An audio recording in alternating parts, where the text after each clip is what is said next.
exciting day here today. We've had a 4-stroke Honda XR250 and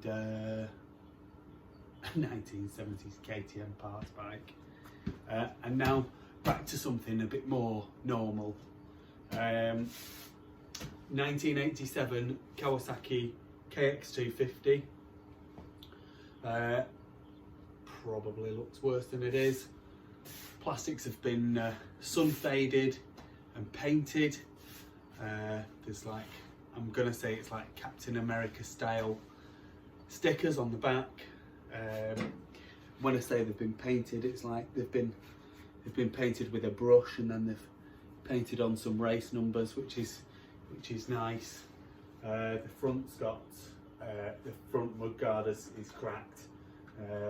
So I would say if you got the tank polished up and fresh set of plastics and graphics, general bit of a tidy up, she's gonna look a million times better than she does now.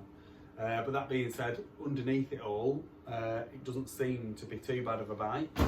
There's a few bits and pieces that could do with bits of work, but that's the case for all of them really. Even when they're flipping mint, you get them and then you start looking and it's like, oh, that could do with changing, that could do with changing. But yeah, if you start with something that's reasonable in the first place, then you've that's 99% of the battle really.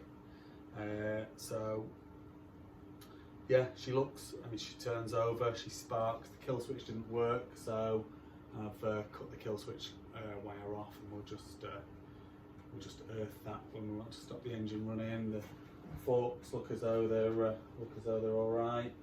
The wheels could do with a bit of a clean up. They're not absolutely mint, but they're not dented in any way, so that's a massive thing.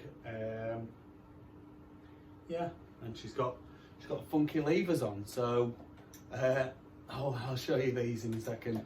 I always like the look of these levers because they look as though you can like one finger brake, and then the lever like misses your hand when you pull the brake in. But I always, like, whenever I try to use them, like, my finger doesn't actually fit in, so I don't know how small you have to be. And then they've got a 2-finger clutch lever on here. Unfortunately, you know, you've got to use all your strength with your 2 fingers to get this clutch to pull in, so could do with at least a new cable to make that worthwhile. But there we go.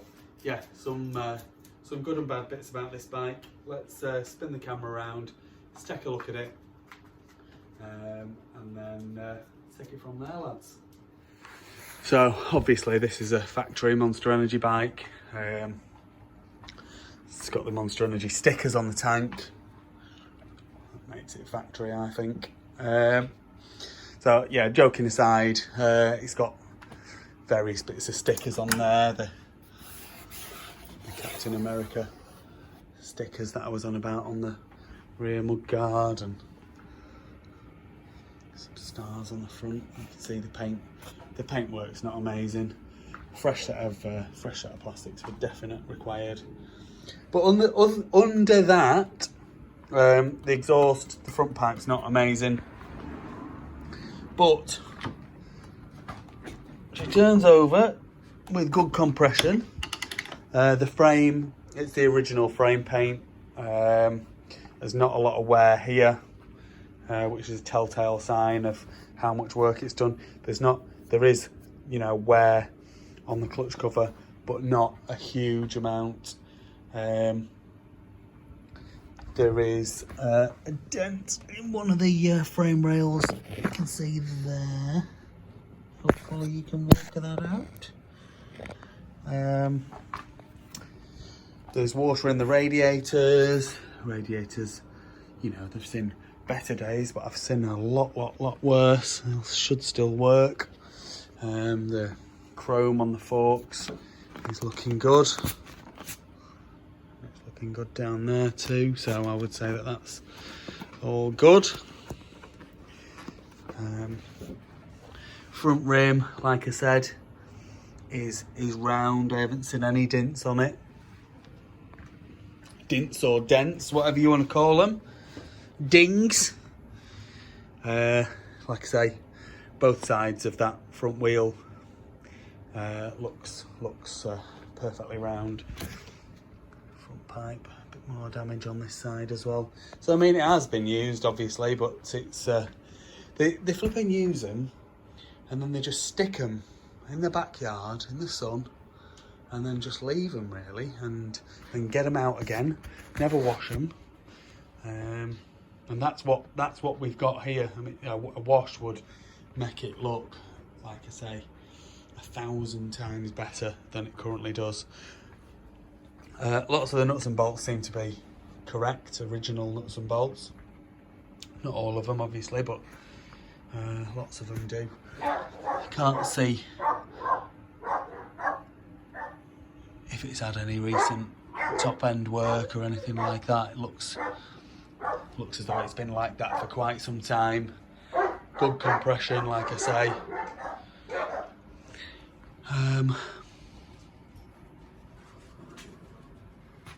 Rear wheel, no dents in that either. Rear brake's got a nice rear brake guard on it. The rear disc's a bit rusty,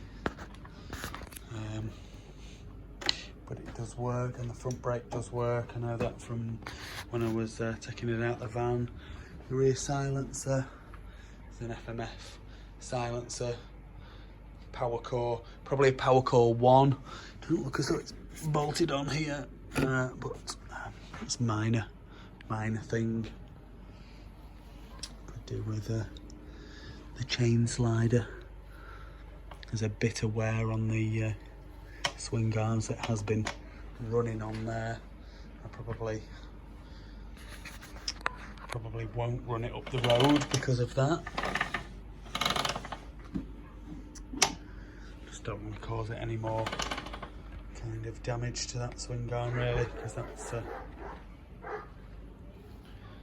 would be okay to use. Right, let's get the bike, the camera spun round, and we do the gearbox check, and see if we can get her fired up. Okay, gearbox check. She's in neutral. Down into first. Up into second. Third. Fourth. And fifth. That's the top of the box. Down into fourth. Third. Second. And neutral. Let's see if we can get her fired up. Like I say, I'm not going to run her down the road because of the chain slider. I don't want to create any more damage to that swing arm, so we'll only be firing her up, not riding her, unfortunately. I'll just have her fired up, and then I've a cracked windscreen on my van, so fella's just going to replace that. So it's just been sat for a couple of minutes, but hopefully she'll just fire right back up again. If I don't slip off the kickstart, that is.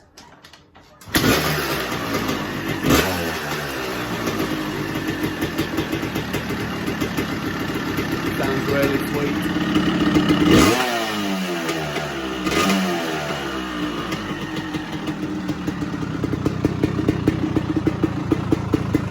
Not smoky. I'm ticking over pretty good as well, really, which is not normal. So yeah, so other than taking it down the road, which like I say I'm not going to do, there she is in all her glory.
Please like this video and subscribe to my YouTube channel. Just search Phoenix Motos.